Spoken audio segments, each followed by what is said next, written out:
Welcome back नाज़रीन। और अब हम एक स्टोरी का फॉलोअप करने जा रहे हैं। हमने अपने गुज़श्ता शोज़ में आपको बताया था कि नाजिम जोखियो केस में एक नया रुख आने वाला है। गो के वो केस बंद हो गया, उसकी फ़ाइल बंद हो गई और केस का जो है वो एक सलूशन निकाल लिया गया।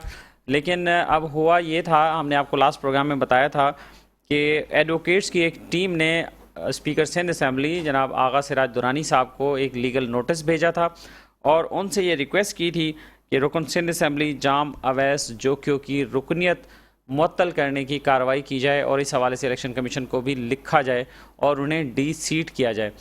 उन्होंने एक लीगल नोटिस भेजा था, लेकिन उस लीगल नोटिस का कोई जवाब नहीं आया और उसके बाद फिर इन वकला की टीम ने सिंध हाई कोर्ट से रुजू किया और अब सिंध हाई कोर्ट ने स्पीकर सिंध असम्बली जनाब आगा सिराज दुरानी साहब को और MPA जाम अवैस जोखियो को नोटिस जारी कर दिए हैं। उस केस के हवाले से हम मज़ीद तफसीलात जानेंगे।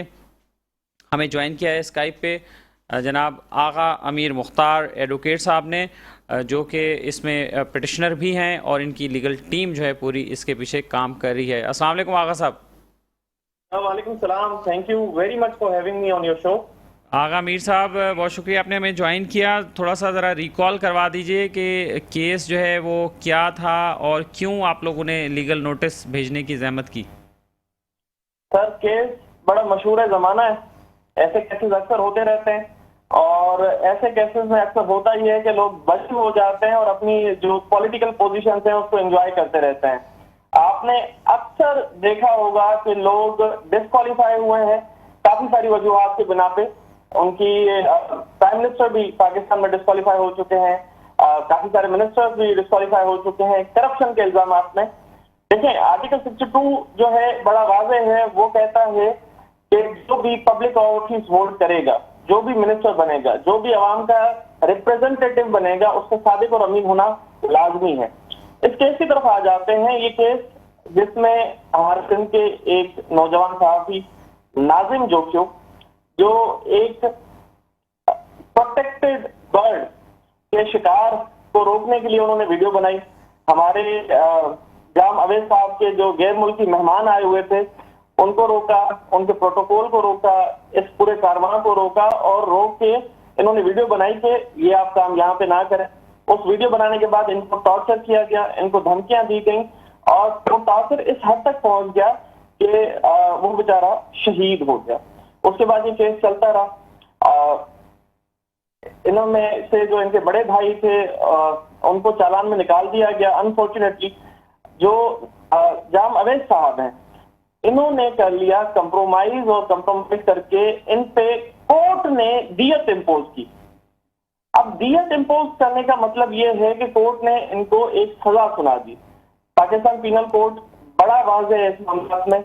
वो कहता है कि दियत जिस तरह ताज़ीर है, इसी तरह दियत भी एक पनिशमेंट का किस्म है। तो जिसको पनिशमेंट हो चुकी हो, जो सजा याफ्ता हो, जिसपे कोर्ट ने सजा की हो, वो बंदा लेजिस्लेचर में आके अवाम का नुमाइंदा कैसे हो सकता है? आर्टिकल 62 की रूल से वो सादिक और अमीन नहीं रहे। आर्टिकल 62 की रूल से वो इस पोजीशन एमपीएशिप को नहीं रख सकते और होना तो हालांकि ये चाहिए था कि जैसे ही इन्होंने कंप्रोमाइज करके दियत दी, उसी टाइम बाय मैन्युअली होना ये चाहिए था कि इनको डिस्क्वालीफाई कर दिया जाता और स्पीकर साहब इलेक्शन कमीशन को लिखते और इनको डिस्क्वालीफाई करवा देते। लेकिन क्योंकि गवर्नमेंट उनकी है और अनफॉर्चुनेटली वो हुआ नहीं, तो हम तो सिर्फ इसी नारे को लेकर चल रहे हैं कि नेकी का हुक्म दो और बुराई से रोको। ये एक बुराई है जिसके खिलाफ हमारी जंग है, जिसको लीड कर रहे हैं बैरिस्टर अली ताहिर साहब। उनके साथ पूरी टीम है जिसमें मैं हूँ, हमारे साथ हाशिम सहरानी हैं और एडवोकेट अली हसनैन फरगाना साहब हैं। हम 4 पटिशनर हैं और चारों ही वकील हैं और हमने ये केस दाखिल किया। इससे पहले आपने भी स्टोरी की थी, हमने एक लीगल नोटिस भेजा कि जगाया जा सके स्पीकर साहब को उनकी जिम्मेदारियों के हवाले से कि जागें, ये आपकी जिम्मेदारी थी और आपने इनको डिस्क्वालीफाई करना था। लेकिन उस नोटिस का हमें कोई जवाब नहीं आया और जब जवाब नहीं आया तो हमने 14 दिन का इंतजार करते हुए हाईकोर्ट में एक पिटीशन मूव की। उसकी एक हेयरिंग पहले हुई थी, एक हेयरिंग आज हुई।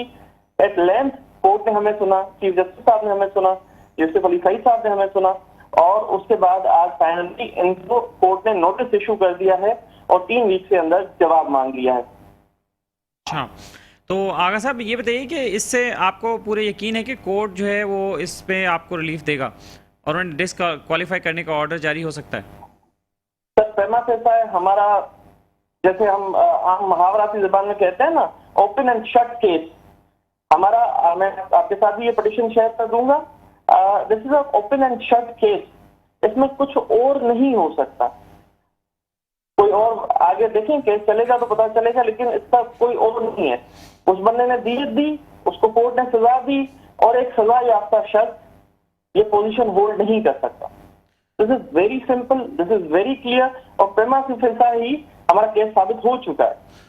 आगा साहब ये बताइए कि इस तरह के केसेस और भी रिपोर्ट हुए। अभी रिसेंटली सरदार खेतरान का मामला सामने आया और वहाँ पर भी इस तरह की सूरत हाल, गो कि वो अभी डिसाइड नहीं हुआ लेकिन अभी चल रहा है कोर्ट में, लेकिन वो भी ज़मानत पे बाहर आ गए हैं। तो ये मतलब कहाँ पे ये कमी रह जाती है? क्या ऐसा कानूनी झोल होता है जिसकी वजह से ये मुल्ज़मान को फ़ायदा मिलता है? उस पर ज़रा रोशनी डालिएगा।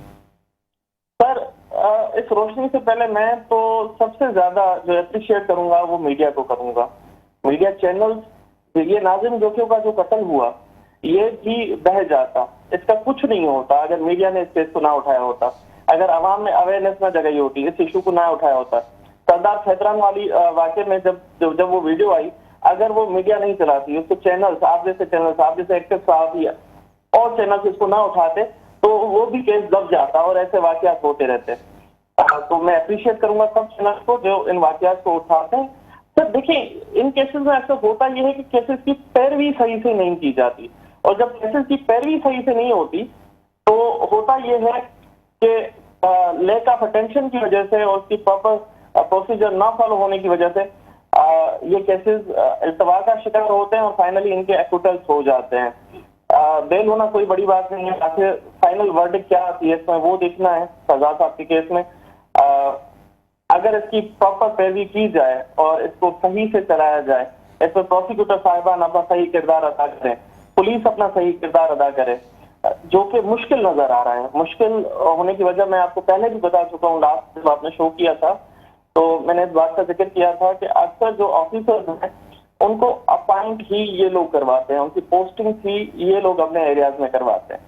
तो जो आपका मकरूज हो, जो आपका मरून मिन्नत हो और जो आपके रहमो करम से वो पोस्टिंग संभाल के बैठा हो, तो वो आपके खिलाफ पहली बात तो रिपोर्ट बनाएगा नहीं, और जब रिपोर्ट बनाएगा या चालान सबमिट करेगा तो उसमें जरूर कोई ना कोई गुंजाइश छोड़ेगा ताकि आप एक्विट हो सकें, आप उसमें बरी हो सकें। तो आगा साहब ऐसी सूरत हाल में फिर इंसाफ का बोलबाला कैसे होगा? लोगों का एतमाद कैसे बहाल होगा?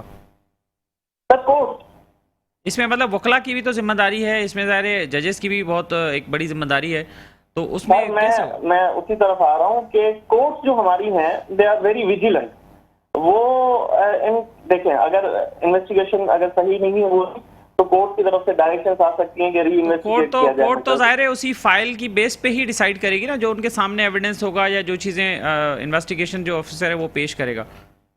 सर देखिए, इन्वेस्टिगेशन का काम है एविडेंसेस जमा करना और केस बना के कोर्ट के सामने रखना। जब चालान कोर्ट के सामने आ जाता है तो उस चालान पे प्रोसिक्यूशन साइड अपने ऑब्जेक्शन दे सकती है, उसमें जो कंप्लेनेंट साइड है वो अपने ऑब्जेक्शन दे सकती है और बता सकती है कि this investigation is lacking some important point, और तो उस पे रीडायरेक्शन तो उसमें प्रोसिक्यूशन जो है आगा साहब, उसमें प्रोसिक्यूशन तो जाहिर है जो मजलूम होते हैं, जो वो तो बेचारे गरीब ही होते हैं ना, वो तो इतना बड़ा वकील नहीं कर सकते, आप जैसा वकील तो वो अफोर्ड ही नहीं कर सकते, और जो आगे से सरदारान हैं वो तो अब लाखों और 40 लाख वाला, 50 लाख वाला, करोड़ वाला भी वकील अफोर्ड कर सकते हैं। तो फिर जाहिर है उनका केस इसका मतलब खराब ही होना है हमेशा।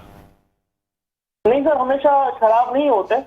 आप देखेंगे इसमें हमने किसी से कोई फीस नहीं ली, ये हमारी अपनी जंग है, और इसमें आप देखेंगे कि एक सिटिंग एमपीए किस तरह डिस्क्वालीफाई होता है। हम तो डिटरमेंट हैं और हमारी तरह काफी सारे वकील डिटरमेंट हैं। हमारी तरह काफी सारी फर्म्स प्रो बोनो केसेस भी चलाती हैं, काफी सारी लीगल एड की सोसाइटीज भी हैं जो इस तरह के केसेस लेती हैं और वो उनको प्रॉपर तरीके से परस्यू करती हैं। और हमारे प्रोसिक्यूटर साहिबान की भी आजकल ट्रेनिंग अच्छी हो रही है, तो अच्छे की उम्मीद की जा सकती है। अच्छाई की तरफ मामला आ रहे हैं, अगर आप इसी हालात को 20 साल 30 साल पहले से कंपेयर करें तो ऐसे वाकयात हमेशा अनरिपोर्टेड चले जाते थे। जैसे हम कहते हैं ना, स्नैचिंग के काफी सारे वाकयात अनरिपोर्टेड चले जाते हैं, तो इसी तरह ऐसे बड़े बड़े वाकयात भी अनरिपोर्टेड होते थे, केसेस ही नहीं होते थे। अब इनके गिरोबानों पे हाथ पड़ना शुरू हो गए हैं, तो ये भी कॉशियस हो गए हैं और ऐसी हरकतें कम नजर आ रही हैं, लेकिन हो रही हैं।